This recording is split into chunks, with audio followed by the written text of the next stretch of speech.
I stole your wealthy husband. The first call from my younger sister, Lois, came just before our mother's funeral. She hadn't replied to any of my messages for weeks. I just got back from Hawaii with Keith. I brought you some chocolate souvenirs. Furious at her insensitivity, I lost my temper and yelled at her in front of everyone. You can keep my husband. Just get to the funeral already. Lois, stunned by my outburst, could only manage a confused "what?" from the other end of the line. I gave her the address of the funeral home and hung up, seething.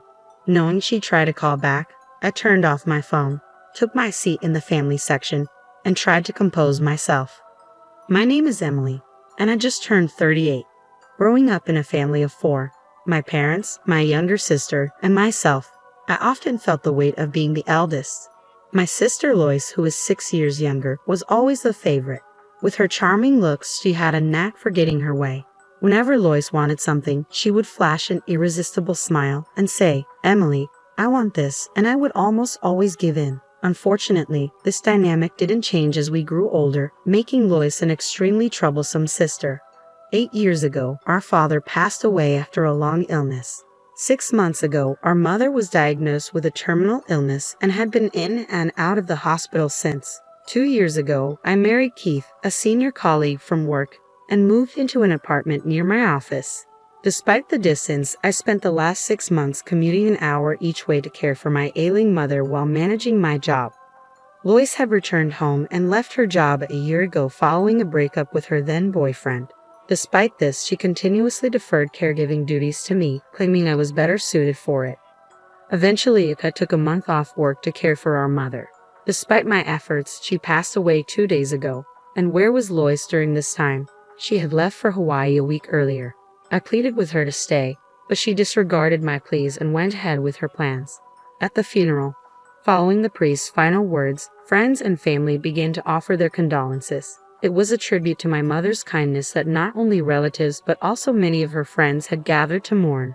Several colleagues from my workplace were also present.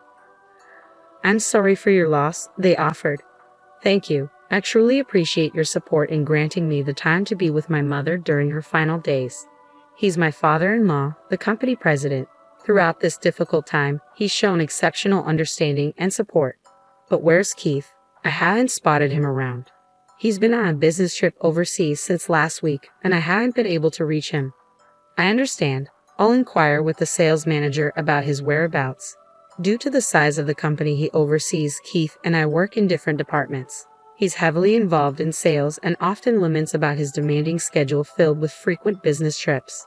While I tried to be understanding of his absence during this challenging period, I couldn't shake off the anxiety of managing everything alone, especially without being able to reach him or my sister Lois. Meanwhile, my father-in-law made a heartfelt effort to attend the funeral, his presence offering immense support that nearly moved me to tears. Gratitude swelled within me as we rode to the crematory in the limo with the rest of the family. Upon switching my phone back on, I half hoped for a message from Keith. Instead, I was taken aback by the flood of nearly 30 voicemails, most of them from Lois. "Answer your phone. You can't just fabricate absurd lies because you're upset that I'm with Keith now." Her voice echoed through the phone, filled with anger. She took Keith from me. Did she mention something like that during her call before the funeral? I was too overwhelmed with managing the guests to fully grasp what she was implying. Lois and Keith having an affair? It couldn't be true. I felt a surge of shock and agitation. Was Keith really on a trip with her? It seemed unbelievable. Rushing to check the voicemail, I found several messages from my husband. "I'm deeply sorry, but you're a resilient woman. You can handle this on your own, but Lois, I need to stand by her. So let's end things." As I listened to his message, it felt like a scene ripped from a melodramatic script. I wish I hadn't heard that. I muttered to myself. Why did I have to discover that my husband and sister were having an affair and enjoying themselves in Hawaii during our mother's funeral? You need to hurry if you want to bid your final farewell to Mom. We're en route to the crematory. Reluctantly, I dialed my sister's number and relayed the news. "That's not funny. Stop lying. You're just bitter because I took Keith from you." "But it's the truth. I get it. Losing your husband must be tough." "Yeah, he's set to be the next company president and loaded. I empathize with your pain, Emily, but there's a difference between white lies and deceit, you know. You're grown up. You should understand that." I never expected to hear that from you. It was a shock to find out about you and Keith's affair. I could almost hear the satisfaction in Lois's voice. She always enjoyed pulling pranks on me since we were kids, reveling in my gullibility. I let out a frustrated sigh. Regardless, now's not the time for this. If you want to bid Mom farewell, come now. I'm tired of this charade, so why do you need to check with his father?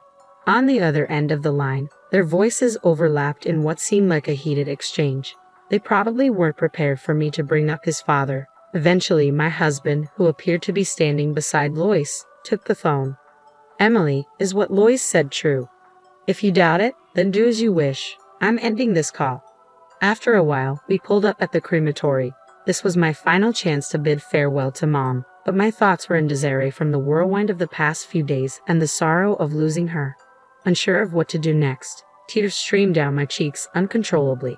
Witnessing my distress, a relative offered a comforting pat on the back, saying, "Your care for Mom until her last moments surely brings her gratitude, Emily." I stood before my mother's casket, bidding my final farewell. "Mom, thank you for everything. I'll miss you dearly." As her casket began its journey for cremation, a sudden commotion erupted. "Wait, where's Mom?" My sister and husband burst into the room, their voices filled with panic. Lois attempted to reach for the departing casket, but the doors closed abruptly, sealing her off. "No, I haven't said goodbye yet. Please stop." Amidst Lois's anguished cries, Keith stood behind her, visibly stunned. "We should proceed. This is unsettling for everyone." "Why didn't you inform me, Emily? I missed the chance to see Mom at the end." "It's on you." "On me?" "Absolutely. If it was this dire, you should have given me a heads up. But you kept quiet." I've lost count of how many times I briefed Lois about Mom's health. Every time, she'd dismiss it, saying, "I'm clueless about this stuff." "You handle it, Emily." "Exactly. This mess is because you never stress how serious Mom's condition was. It's your fault." Even Keith joined in, pointing fingers at me. I glared at them, seething. "And what exactly were you both doing during all this time?" My voice rose. Startled, they fell silent at last. "If you won't say it, I will. You two were off enjoying a romantic getaway in Hawaii, weren't you?" The murmurs among the relatives grew louder as they watched in disbelief. Whenever they inquired about Lois or Keith, I'd come up with excuses to shield them from judgment. "Mom, forgive me. I wish to bid you farewell in peace." Mentally apologizing to her, I braced myself to address the truth. "When did this affair even begin? You knew I was on leave, looking after Mom, right? It was a difficult time for me.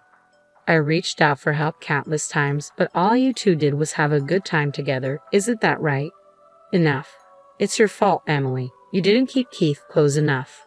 "What's that supposed to mean?" "You need to prioritize your husband more. He complained about being bored at home because all you talk about is work and caregiving." Poor Keith. "Oh, so that's what he said," I retorted, shooting a glare at Keith. He quickly averted his eyes, avoiding mine. "Emily, you snagged a wealthy future company president, but you got complacent. That's why he was swayed by me. You always do this, Emily." In truth, every time I had a boyfriend in high school or university, Lois managed to steal them away from me. The only exception was Keith, as Lois was already in a relationship at the time. What a shame. From now on, I'll be with Keith and become the wife of the future president. So end things with him. Fine, take Keith. I'll file for divorce. At that point, I was beyond caring. When I decided to marry Keith, I had no clue about his family background. He was initially working at a regional branch before transferring to headquarters in my department. Keith was charismatic, sociable, and effortlessly won everyone over, quickly becoming an integral part of the team.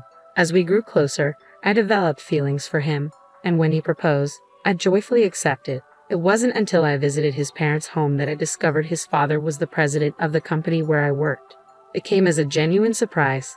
"So promise me, don't come back later begging to avoid a divorce." "I won't." "You're certain about leaving me?" "Yes, I am." "If you leave, no man will marry a workaholic like you. You understand that, don't you?" I'll live my life on my own terms.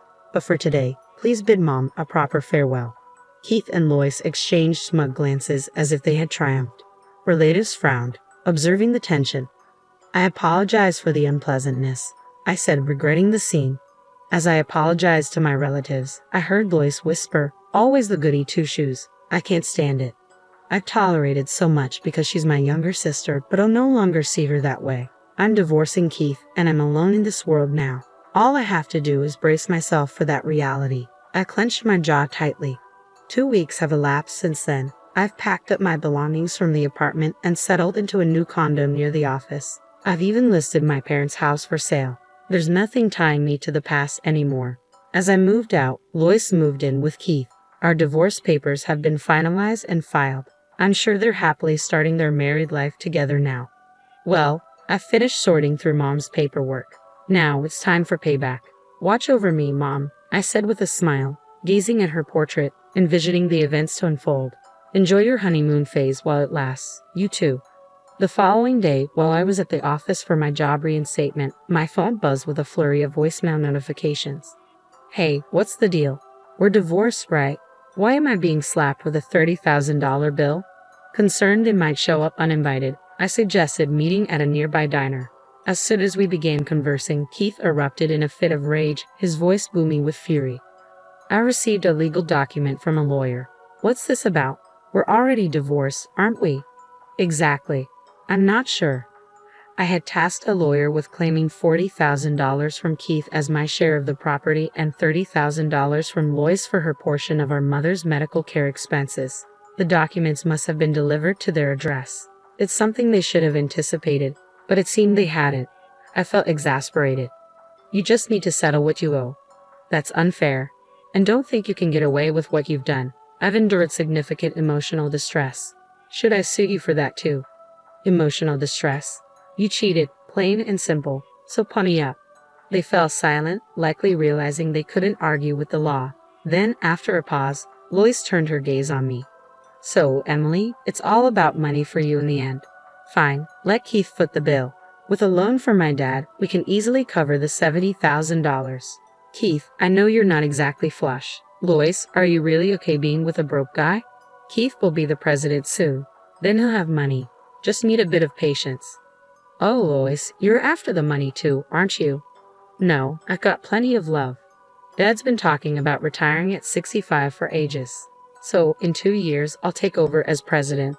Seriously, that'd be something. Absolutely. I'm the only son, after all. We'll see. I couldn't help but burst into laughter. Can you believe this? Is she losing it? My sister's voice chimed in. But the real act of revenge I had planned was only just beginning. Keith, you've been absent from work for quite some time, citing the family funeral as the reason, correct? Well, my mother-in-law is family too.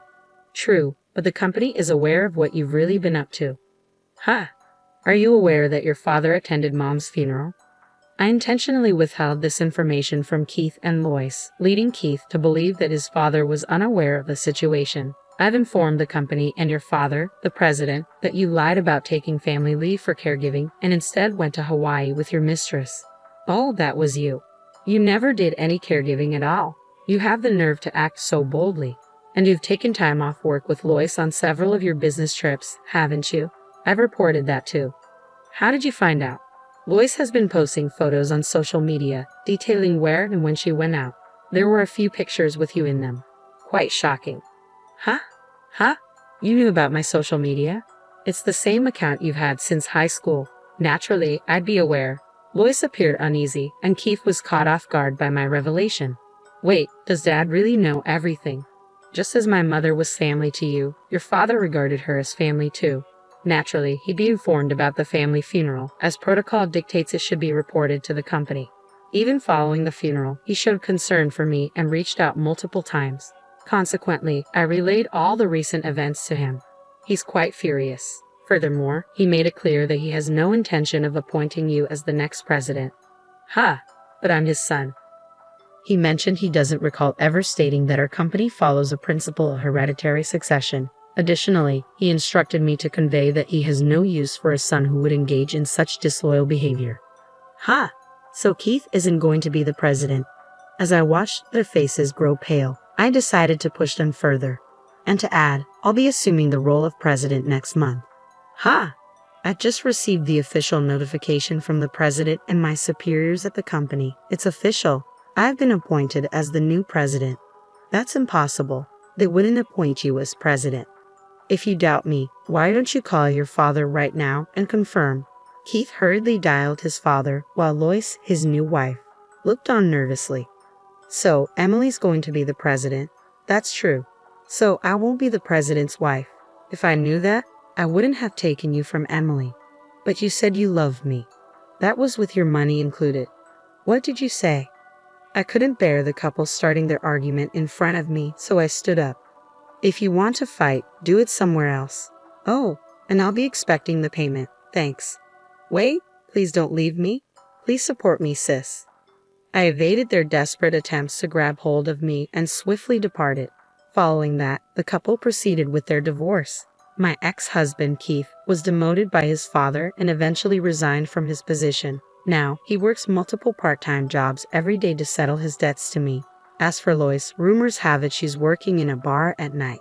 Initially, she seemed to be managing, but she fell victim to a deceitful man and found herself in dire circumstances. Meanwhile, I've ascended to the position of president. Admittedly, it's for a small company operating as a subsidiary within the main company building, specializing in the caregiving industry, a venture established based on the proposal I drafted during my caregiving leave. Nonetheless, the caregiving sector is projected to expand in the future, and I'm determined to excel. I'll give it my all moving forward.